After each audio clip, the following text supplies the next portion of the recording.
I notice more and more clients coming in talking about being neurodivergent and talking about how that was impacting their relationships and sexuality. And I felt like I really wanted to honor that really well and fully.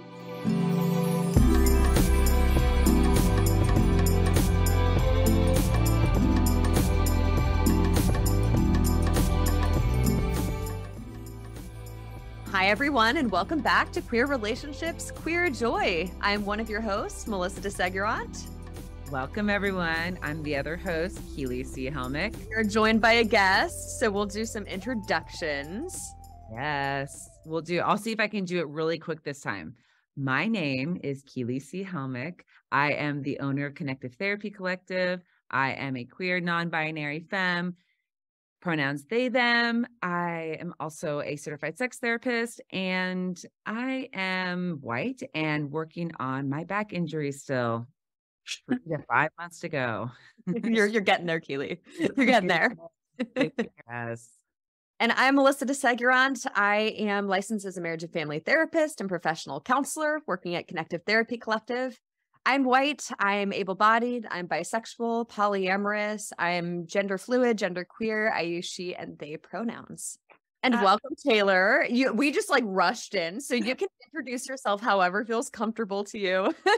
Let our listeners know who you are. Yeah, my name is Taylor Kravitz. I use she, her pronouns. I am white, I am queer and fat and femme. I'm neurodivergent. I have ADHD. That's a part of my experience. I'm a mom, and I am the owner of Empowered Fulfillment Therapy, which is now a group practice here in Portland that specializes in sex and relationship therapy, and specifically working with folks who are typically marginalized. So queer, trans, kinky, or sex positive. Yeah, that's what I do. Awesome. Well, thanks for joining us today, Taylor. And do you want to touch base really quickly, identify when you're using the term neurodivergent, what you're referring to specifically? Yeah. So when I say neurodivergent, I'm referring to that I don't have the experience of having a brain that functions in a neurotypical way. So we in our society have really favored and privileged neurotypical folks. And so neurodivergence is speaking to those who be a variety of things, but commonly it's people who have ADHD or who maybe are diagnosed as autistic, or people who have OCD. And there are some other folks who identify as neurodivergent too. So it's kind of a way to claim that our brains function a little bit differently than the norm. And I like to use it in this empowering way of reclaiming my experience and my unique brain. Yeah. Yeah. So you have a partner and you have a kiddo. And do you want to talk a little bit about how, when we're talking about non-neurotypical experiences, how that shows up in your relationship? Yeah. Yeah, it shows up in lots of ways. I will say I have a neurodivergent partner too. So there's a commonality there. And although we both started exploring that after we got together. So I wonder if that's part of what drew us to each other.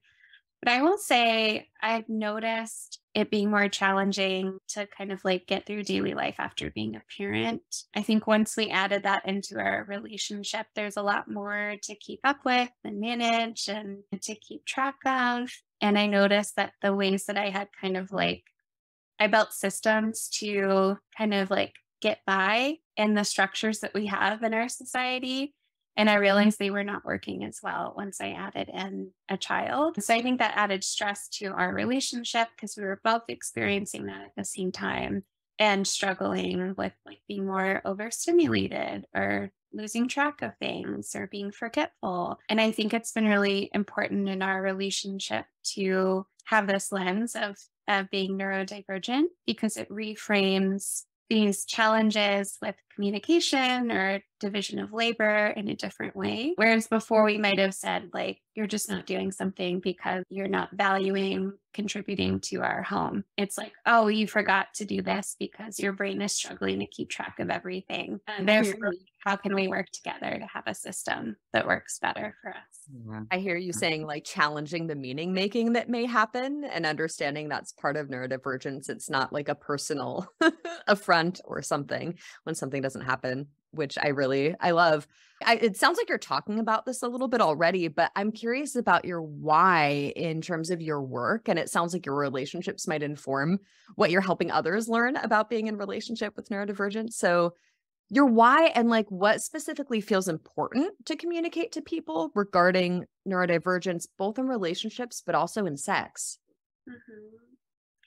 Yeah, I think my why is I've always been drawn to working with folks who feel underrepresented, specifically since I've done sex therapy like in that space. And I've noticed just like more and more clients, I think through the like community openness, like through TikTok and social media, there's been more exposure to neurodivergent experiences. So I noticed more and more clients coming in talking about being neurodivergent and talking about how that was impacting their relationships and sexuality. And I felt like I really wanted to honor that really well and fully. So I think that's my why is I want people to feel seen, understood. I want them to be able to make this different meaning around these experiences that happen in their relationship that could be because of their neurodivergence. It's really important to me. Yeah. I love that. You also used the word empowerment before, which feels like an important part of this conversation. I mean, maybe any conversation having to do with sex and underrepresented populations. I want to throw this term out there, and I'm pretty sure it was Cardinal who said this. So Cardinal giving you credit if it was you, and if not, you get credit anyway, I guess. Use the term neurospicy, which I like that really resonated with me and felt like that empowering energy you're talking about. I love that word. It's like a really fun reclaiming. Yeah. Neurodivergence. And I think I've seen it around and it's a fun way to say like, yeah, I'm feeling a little neurospicy.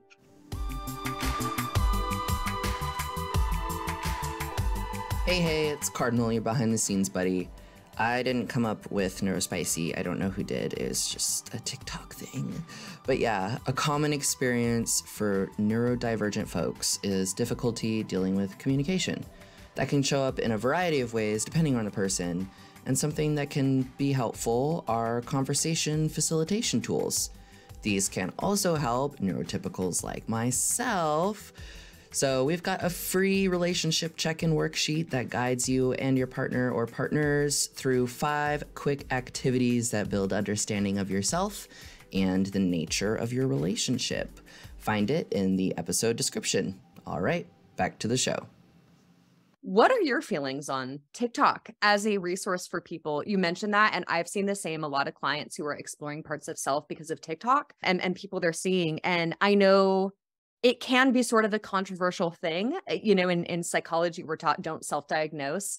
Yet in today's world where so much of, you know, the DSM, the research excludes a lot of people, it seems like resources like social media, like TikTok, have been an important way for people to explore things like neurodivergence. Yeah, I'm super supportive. I'm not on TikTok myself just because I feel like I'll get sucked into a whole world. But I love it for clients because as you're referencing the field of psychology and therapy and mental health, the research is really centered around like white, hetero, cis experiences.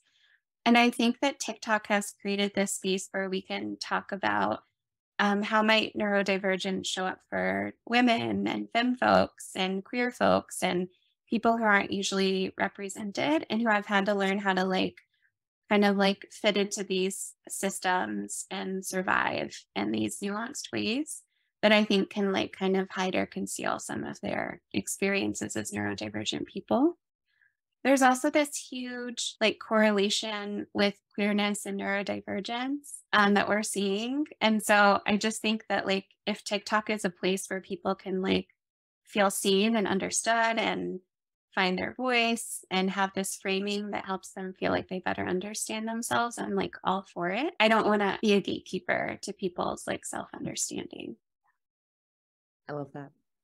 I'm thinking about the term going back to when, Melissa, when you said neurospicy, and I wonder, thinking of neurospicy, the bedroom and sex, how does these neurodiversity traits show up in sex life, in people when they're talking about their sex? If you want to talk about your own relationship, but just in general, what do you see showing up and how is that navigated in the therapy room and in sex therapy?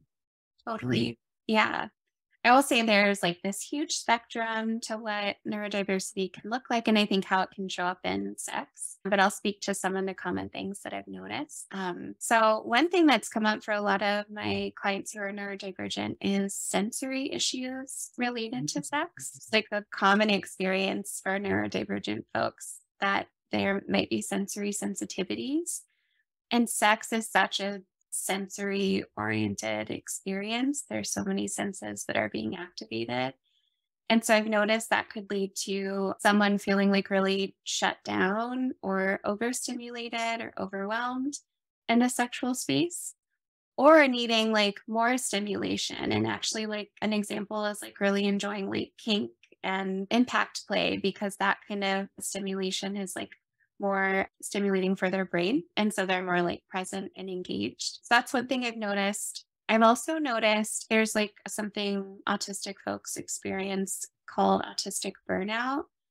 And I think that can happen for ADHDers too.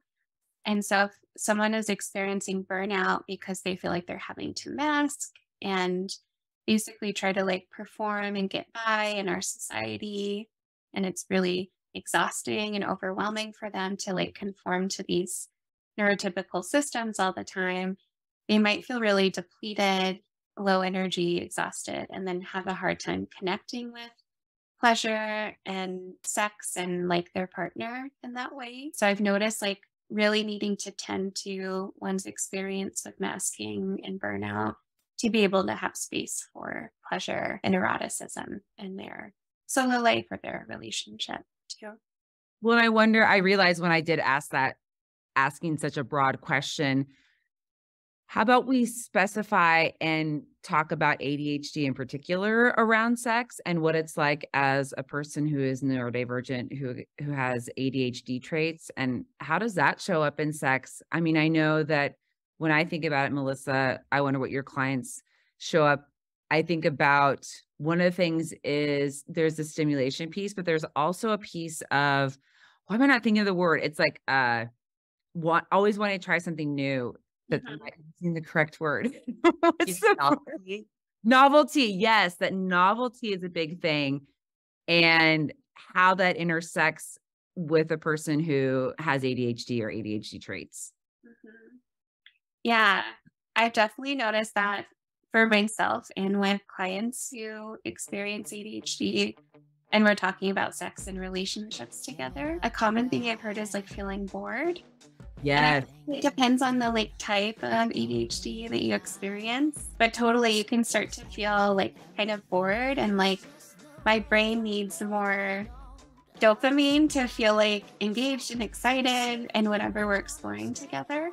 And so I noticed like a desire for novelty and newness and exploration and expansion that feels really good for those folks. That can be harder maybe if they have a neurotypical partner who's like, wow, like it feels like you're always wanting more and like exploration, and they might internalize that as feeling like, am I not enough? Or, do it for you? Am I not attractive?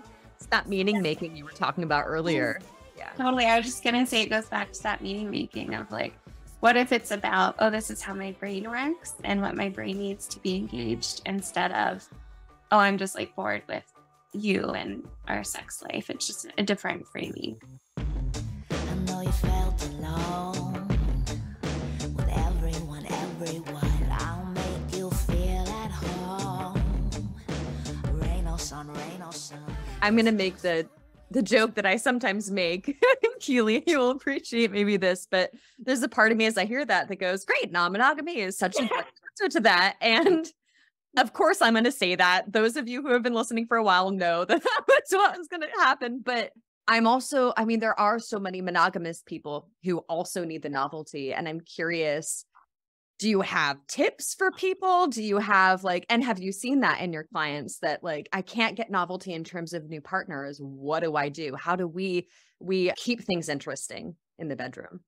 I will say, I think non-monogamy can absolutely be a wonderful way to explore that. But if someone is monogamous and that's the relationship structure that works best for them, I think part of it is one, being able to communicate really openly about sex and those needs, and being able to explore together where it's really coming from. Because again, that meaning making and that reframe can completely shift how open and receptive their partner is to this exploration.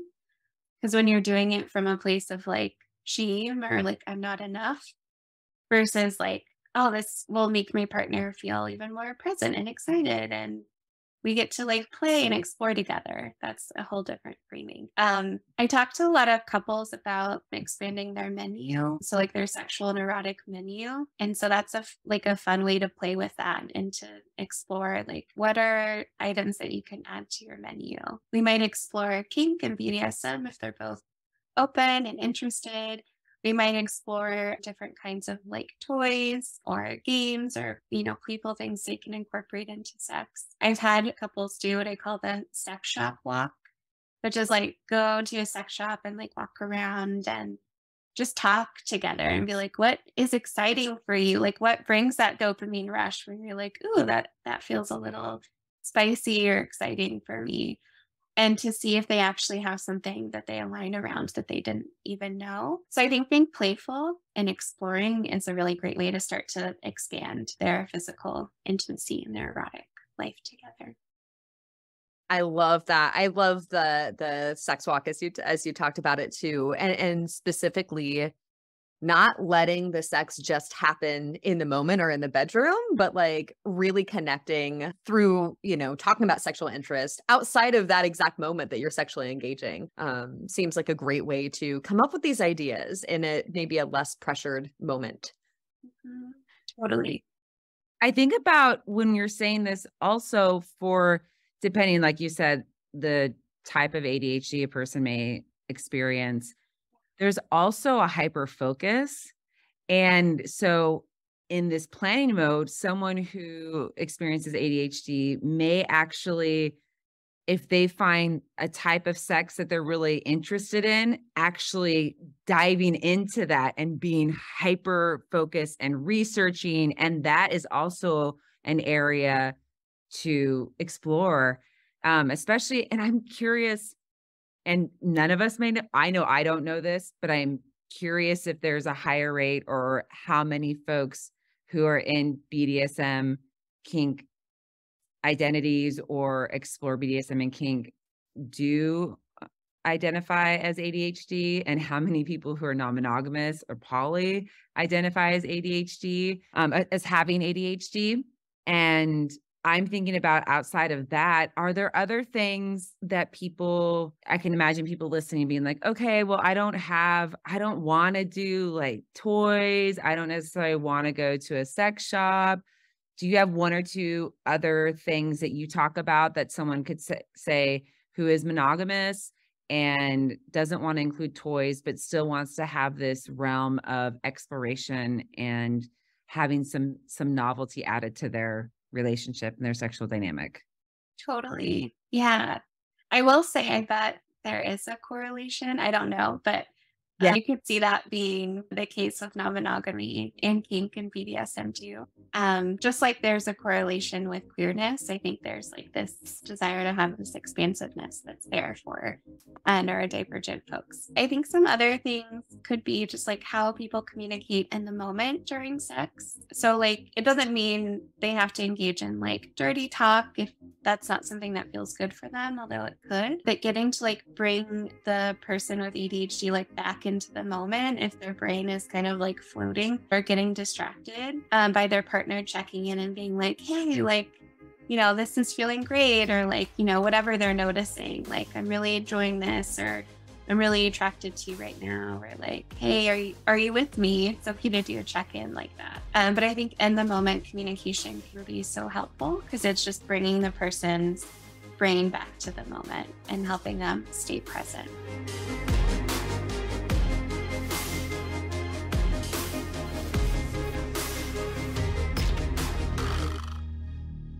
And going back to this idea you were saying, Taylor, earlier about shame and how in that could be a place where the partner feels shame because like, oh, they're not interested in me or they're distracted during sex and I'm not sexy enough or I'm not interesting enough.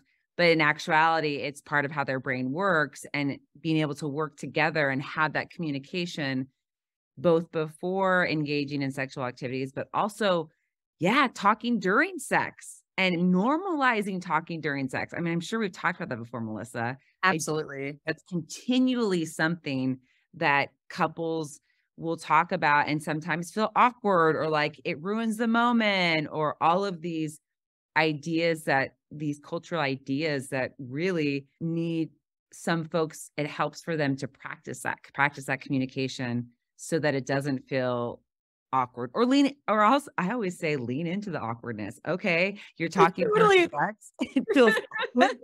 Lean into it. Let's play and be awkward. I'm so glad you just said that, Keely. I literally had a session about a week ago where I told someone like your homework is to go have the most awkward sex you can have. Like get it out of your system. Just agree with your partner. We're going to be as awkward as we can be so we know what that is. And then it won't be so scary. Sex is weird when you really like think about it, but that's okay. It can be weird. It can be awkward and still like pleasurable and connecting and all of those things. So I think embracing that awkwardness and weirdness or silliness feels really good. And it's a way to be vulnerable with each other. Like, if someone in the moment can say like, hey, my brain is kind of like floating away, but I want to be here with you. Or, oh, I'm suddenly feeling really overstimulated. Can we shift to something else right now? Yeah. It feels hard sometimes to be that vulnerable. And yet if you can, and you can like work through that together, it's so connecting because you're like, oh, I get to like be my full self and share my full experience. And we still get to have this really pleasurable experience together. And then we learn it's safe with that partner to ask for things like that. And it will be respected, not shamed, Totally. I like that too. Are you that checking in? Like, are you still with me? Are you with me? I've seen people do that, even just using eye contact. Like, hey, look at me in the eyes. And it's like that moment of reconnection where, I don't know, can we call sex like co-regulating? Is that what we're doing when we're having sex versus having our own individual, experiences? We're like coming together, right? I mean, it can be, yes, when it's done a certain way, it's definitely co-regulating. Yeah. Totally. Well, I think the focus, if we go back to talking about BDSM, that focus that happens during scenes or that can happen during scenes really does allow folks to be in their body and often reported it's a more intense mindfulness practice within the dynamic of the scene while engaging in BDSM. Yeah, it makes you think about how I think a lot of people, I'll speak to ADHD because it's my experience, really struggle with mindfulness. Like I know like learning to be a therapist, I like learned about mindfulness practices and I would like walk clients through them. And then I would try it and I'm like, my brain cannot do this. Like I'm trying so hard. I keep practicing and it's just not working. And I just recognized once I had the reframe of experiencing ADHD is that I just have to engage with mindfulness in different ways. Yeah.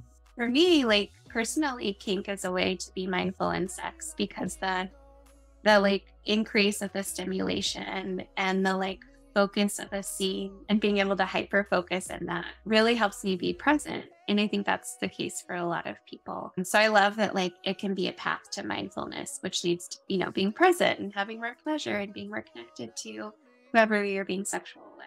And I say, hey, yo, it's been a long time, I know, but you're still the best one, still the best one. We haven't had a full episode. We're gearing up for that, but we have not had a full episode on BDSM and kink. And I do want to bring out, at least talking about this when we're talking about novelty, is really opening up the idea that when we say BDSM and kink, that there is such a wide range. And so we're not saying, I mean, I was talking specifically about a scene, but that can be a lot. There's a huge variation. And even things like using handcuffs or using sensory items, blindfolding. I mean, those are the basics that we hear, especially if we listen to, God forbid, listen to Goop or something.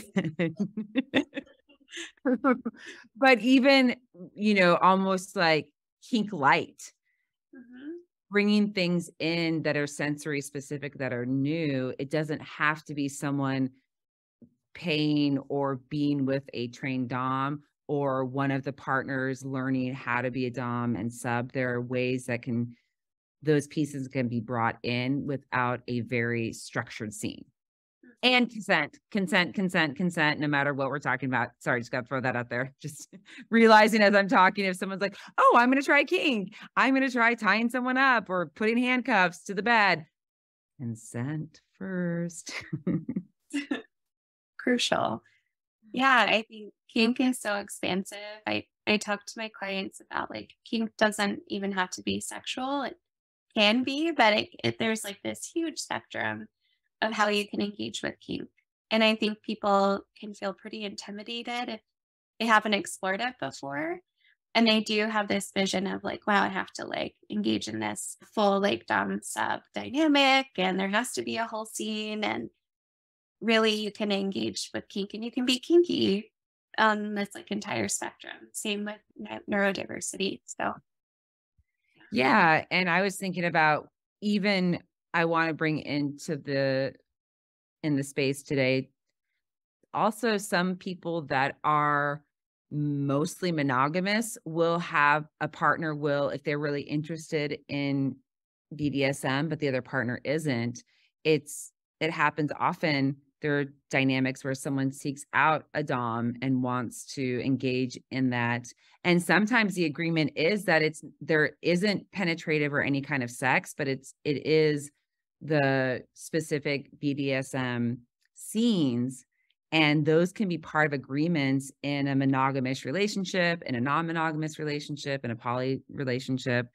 So there's so many different things to explore. As we're making these connections today too, I hope there are listeners out there who are like, maybe I'm neurospicy, making these connections between queerness and like, kink, non-monogamy, all those things. I just hope I'm here for you, whichever listener you are that's going like the wheels are turning right now and you're starting to get excited. I see you. If these things excite you, go with it, lean into it. Yeah, all the permission to like explore and claim whatever resonates with you.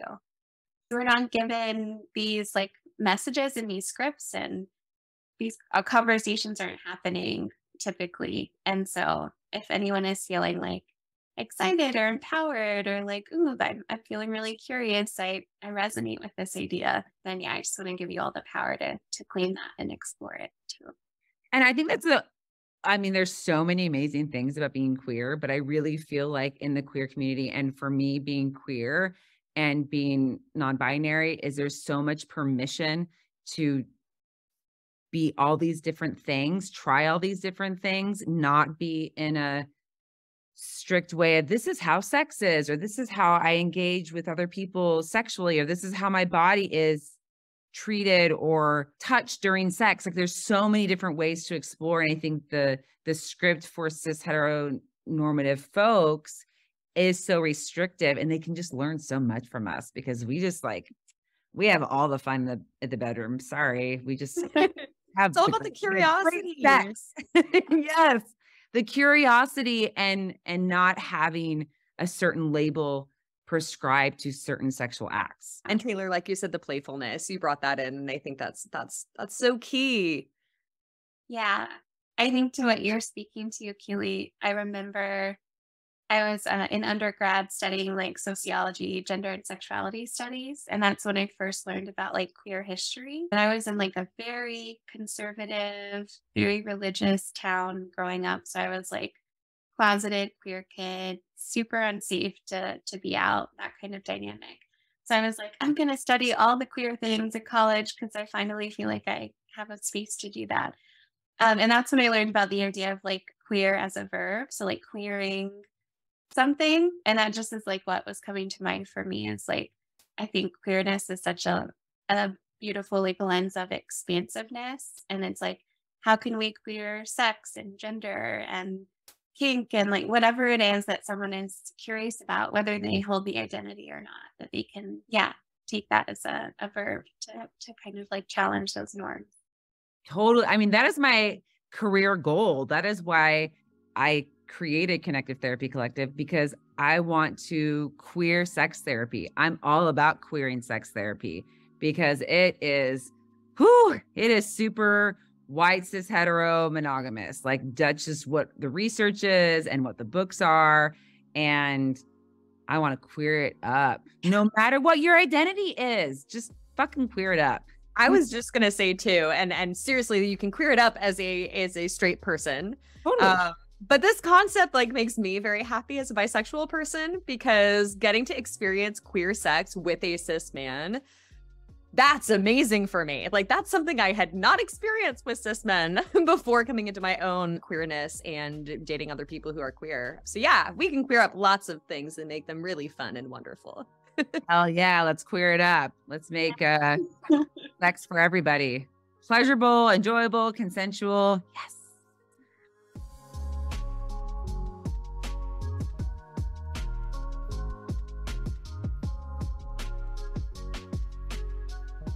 Well, Taylor, we like to wrap up the show with queer joy, but I want to make sure before we get to our queer joy of the week, do you want to plug anything? Tell people a little bit more about your practice and where people can find you if they have questions, any upcoming things you'd like to share? Yeah, thanks for that invitation. So again, my practice is called Empowered Fulfillment Therapy, and we work with folks in Oregon. So you can find us, it's empoweredfulfillment.com. We have some amazing clinicians in the practice. Everyone works with sex and relationships and is queer, trans, ethical non-monogamy, neurodiversity affirming. So those are our values. We identify as anti-racist and want to challenge white supremacy in our practice too. So that's the work we do. I'm also a new supervisor, so I'm accepting supervisees who want to do similar kinds of work. And then I am also a private practice business coach. So you can learn more about that at restorativepractice.me if anyone is curious. Awesome. Thanks, Taylor. Thank you. Do you have a queer joy that you would like to share? It doesn't have to be just from this week. You can just share any queer joy. Oh, I like that invitation. We can also go first if you want Yeah, to. you can go first and I'll think. Alyssa. I've got some queer joy, although I will say, and we do specify that it doesn't have to be specifically a queer thing. It's just a queer joy because we're queer people having joy. This feels a little ironic to call a queer joy though, because there's so many straight non-queer themes in what I'm about to share. But I did a lot of fun inner child stuff this weekend and I started watching Christmas movies and I just hadn't yet. I love them, but like I hadn't gotten there, I guess. And I finally was like, okay, this is the weekend. I'm going to watch like a bunch of movies. And I specifically watched movies that were like my favorite as a very little kid. And that I was crying most of all of these movies at not even like the emotional parts, but just because they touched such a chord in me. But it was interesting. Like the first one that's like so near and dear to me, is like the original, oh my gosh, now I'm blanking out because I'm talking. Okay, the original Santa Claus was one of them, and that was really fun. But the original Miracle on 34th Street, that movie, I mean, it's black and white, it's very old. It's not the 90s version. I'm talking like, I want to say like 60, I don't know, in the 60s maybe. Isn't it even sooner? Like, isn't it like the 40s or 50s? Anyway, I think it's the 40s. Go ahead. I have no idea.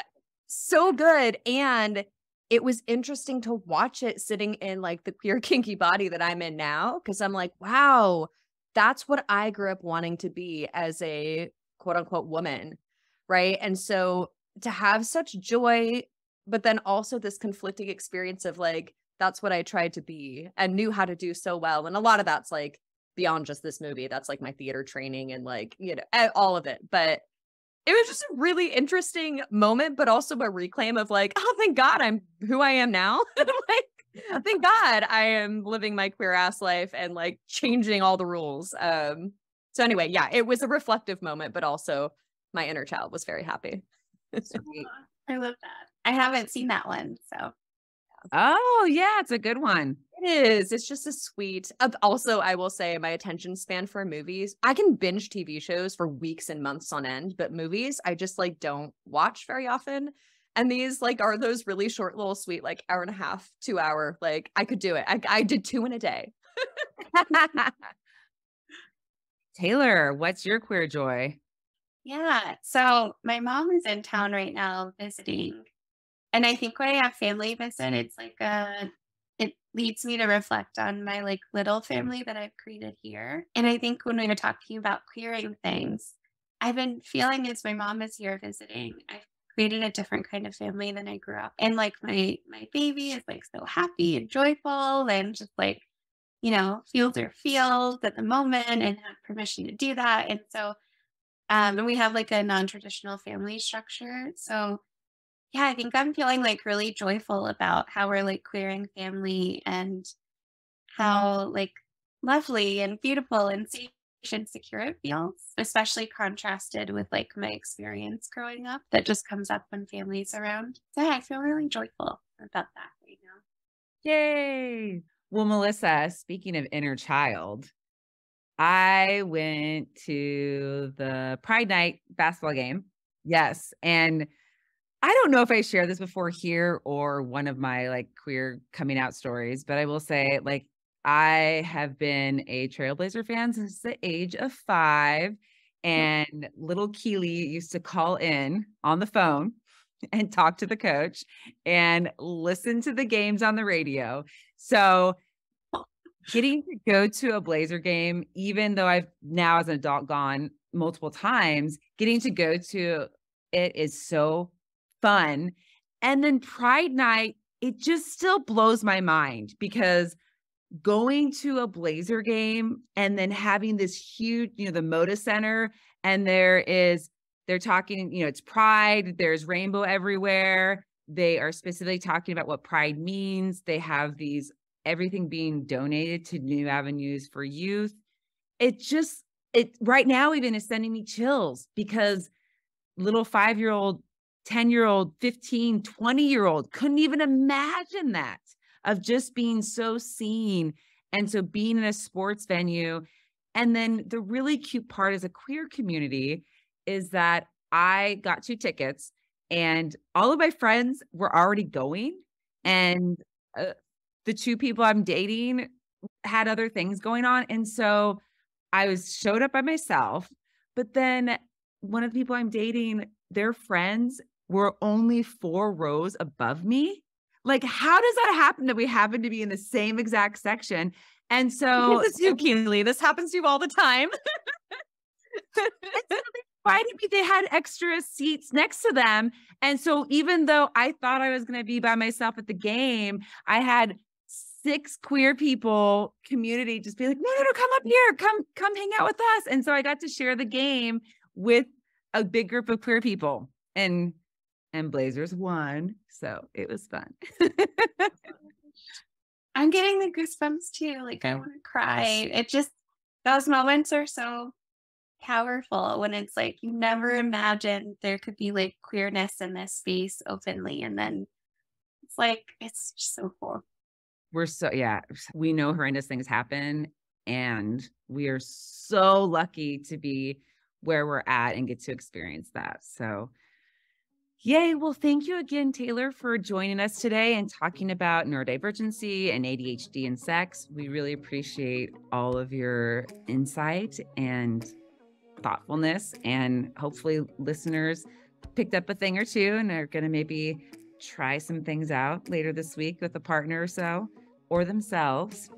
And other than that, you know how to find us on Instagram, Facebook, all the things. And we hope you all have a clear and joyful week.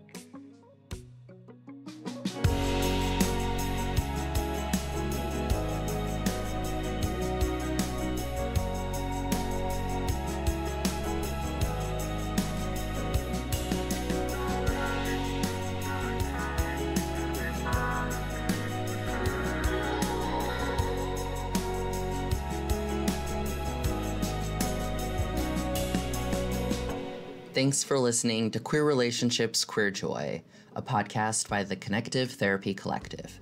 Hosted by Keely C. Helmick and Melissa DeSeguron, with audio edited by Leigh Supapo Bernito, and produced by me, Cardinal Marking. Intro music is by Bad Snacks. This week's guest was Taylor Kravitz.